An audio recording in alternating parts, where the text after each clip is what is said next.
Lecture de la Bible, lecture choisie, lecture associée et leur vue d'ensemble tirée de la Bible Vie Nouvelle dans sa version seconde 21. Regard sur le sanctuaire. Nous sommes toujours dans le cadre des instructions données par Dieu pour la construction d'un sanctuaire où il habitera parmi son peuple. Il est impossible de construire en plein désert, sur le sable. Encore moins pour un peuple de nomades qui avance vers le pays de la promesse. Ainsi, toutes les instructions reçues, le plan général du sanctuaire, composé d'une tente, entourée de toiles, d'un parvis, tout ceci nous est donné dans les chapitres 35 à 39 du livre d'Exode. Nous nous arrêterons dans le livre d'Exode, chapitre 26, à partir du verset 31 jusqu'à 37. Et nous tirons des extraits des livres d'Exode, Josué, Apocalypse. Nous lisons au verset 31. Tu feras un voile bleu, pourpre et cramoisi et en fin lin retors. Il sera fait selon l'art du brodeur et l'on y représentera des chérubins. Tu le fixeras à 4 colonnes d'acacia couvertes d'or. Ces colonnes auront des crochets en or et reposeront sur 4 bases d'argent. Le voile vous servira de séparation entre le lieu saint et le lieu très saint. Ainsi, tu mettras le propitiatoire sur l'arche du témoignage dans le lieu très saint. Tu placeras la table devant le voile et le chandelier en face d'elle du côté sud du tabernacle. Tu mettras la table du côté nord. Pour l'entrée de la tente, tu feras un rideau bleu, pourpre et cramoisi avec du fin lin retors. Ce sera un ouvrage de broderie.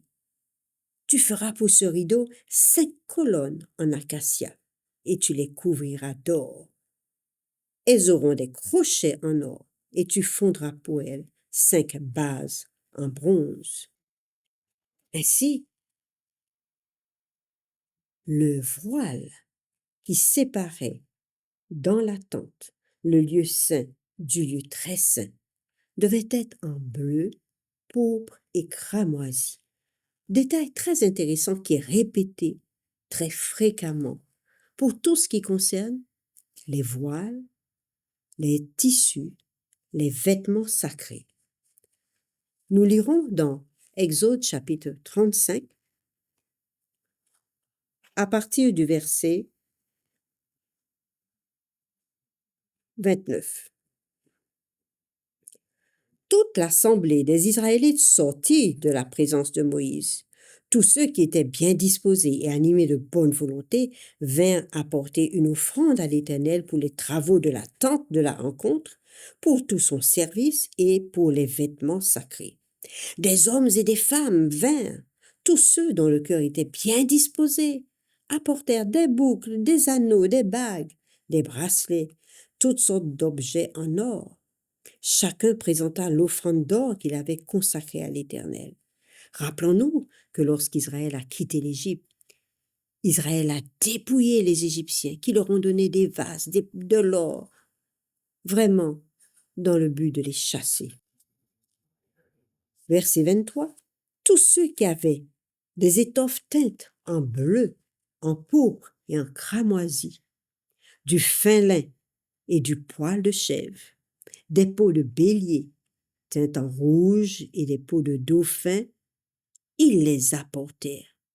Tous ceux qui prélevèrent de l'argent et du bronze apportèrent cette offrande à l'Éternel. Tous ceux qui avaient du bois d'acacia pour les objets destinés au service l'apportèrent. Toutes les femmes qui avaient de l'habileté se mirent elles-mêmes au filage et elles apportèrent le résultat de leur travail, des fils teints en bleu, en pourpre, en cramoisi et du fin lin. Toutes les femmes se mirent à tisser, toutes les femmes dont le cœur était bien disposé et qui avaient de l'habileté filèrent du poil de chèvre. Les chefs du peuple apportèrent des pierres d'onyx et d'autres pierres pour la garniture de l'éphod et du pectoral. Ils amenèrent aussi des aromates, de l'huile pour le chandelier, de l'huile pour l'huile d'onction et pour le parfum odoriférant.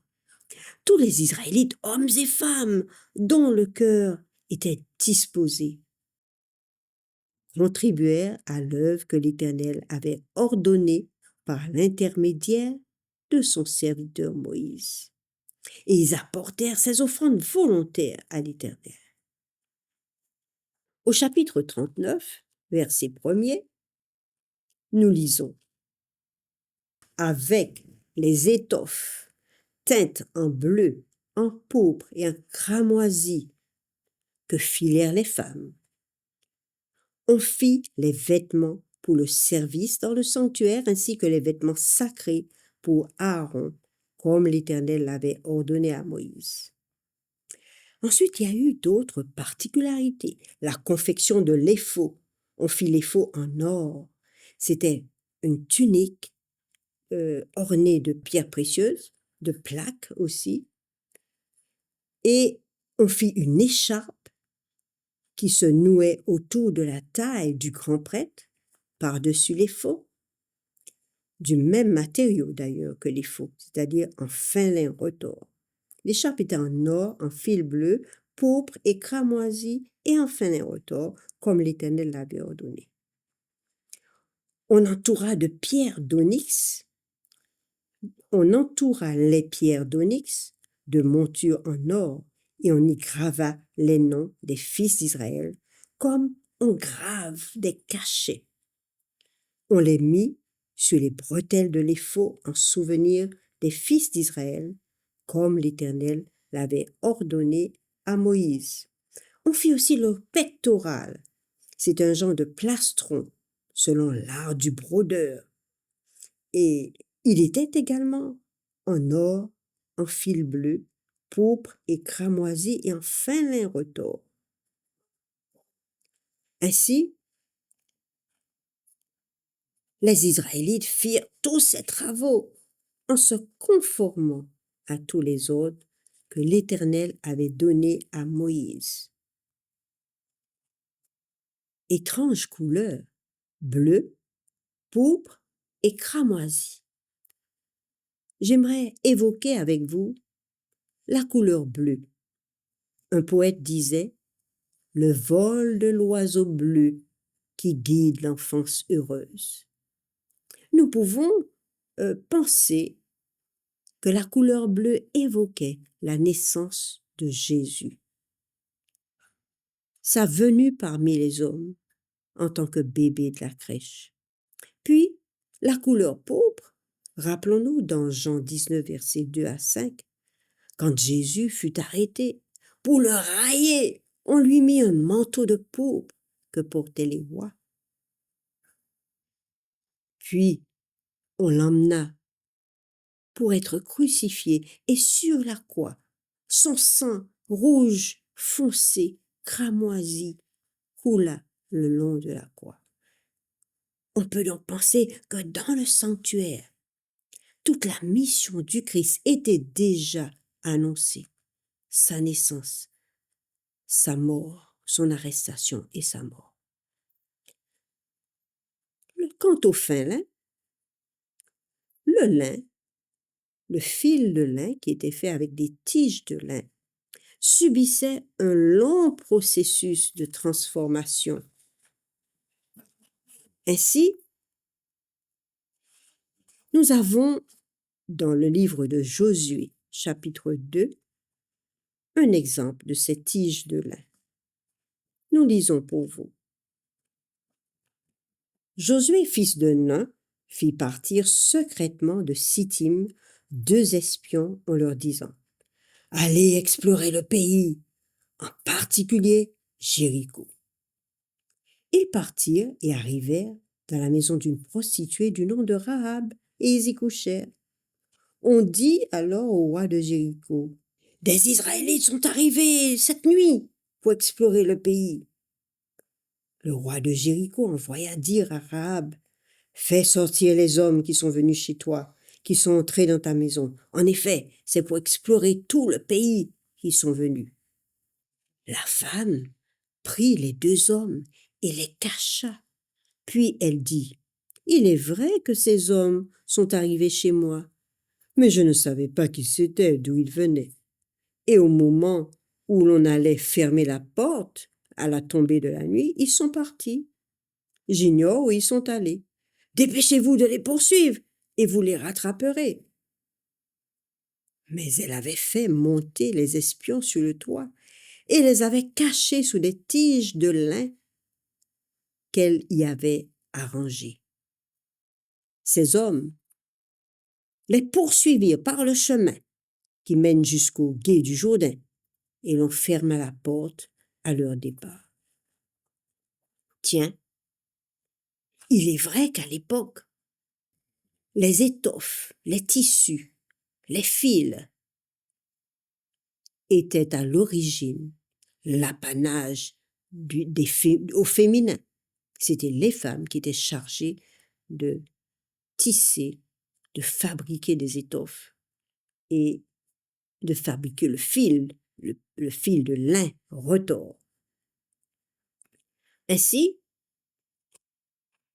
nous pouvons voir l'importance du fin lin dans le livre de l'Apocalypse, chapitre 19, et nous lirons les versets 2.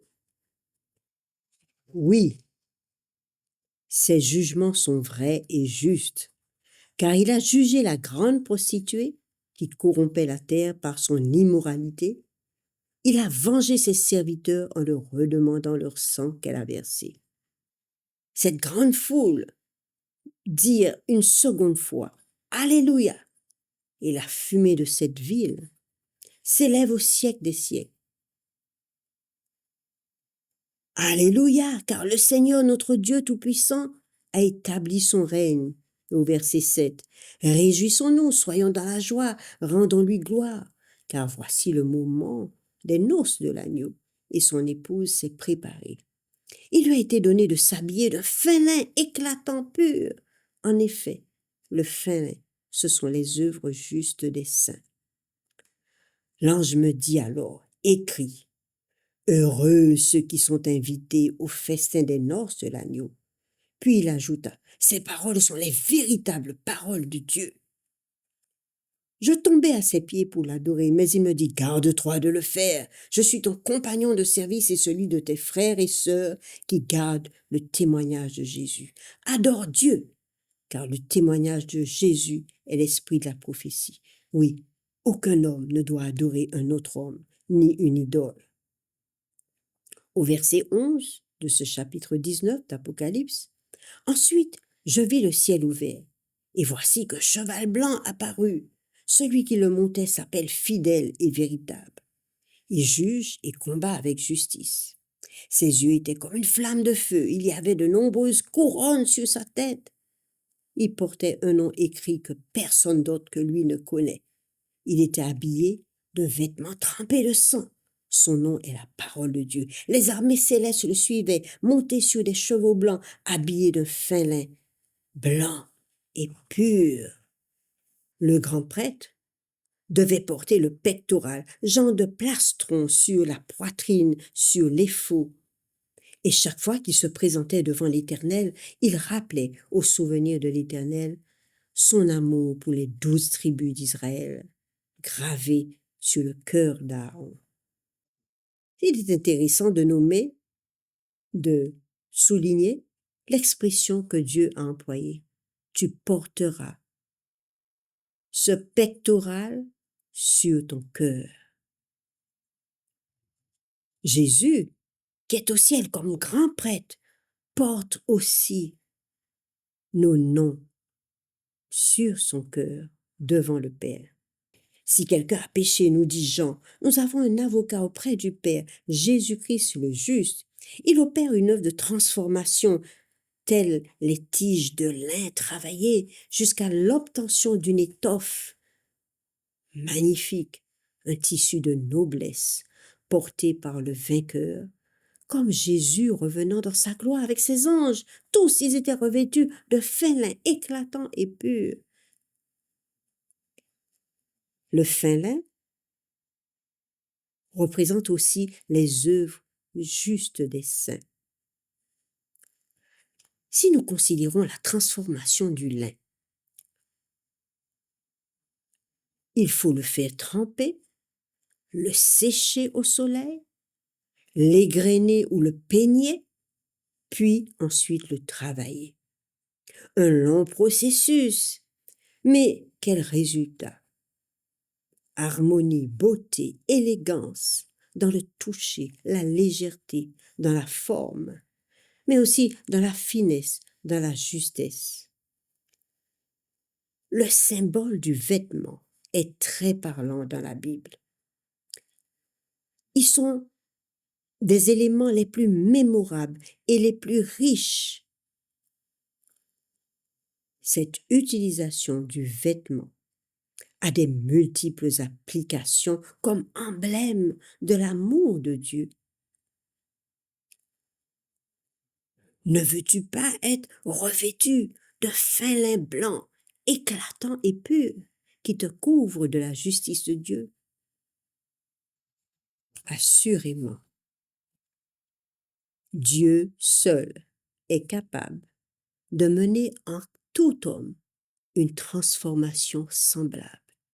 Lui seul peut le faire. Et dans le sanctuaire, ce détail du fin lin, ce détail donné concernant les vêtements sacrés, la consécration, l'onction, nous montre combien nous comptons pour Dieu.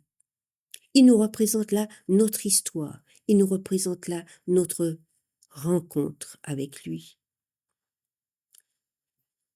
Si tu veux être revêtu de ce fin lin, tu peux le désirer, mais aussi le demander à Dieu, qui donne à tous. Il opérera alors cette œuvre de transformation dans ta vie. Ce que tu voudrais changer, ce que tu ne peux pas changer, lui seul pourra l'exécuter. Si ce récit t'a semblé intéressant, tu peux liker, partager.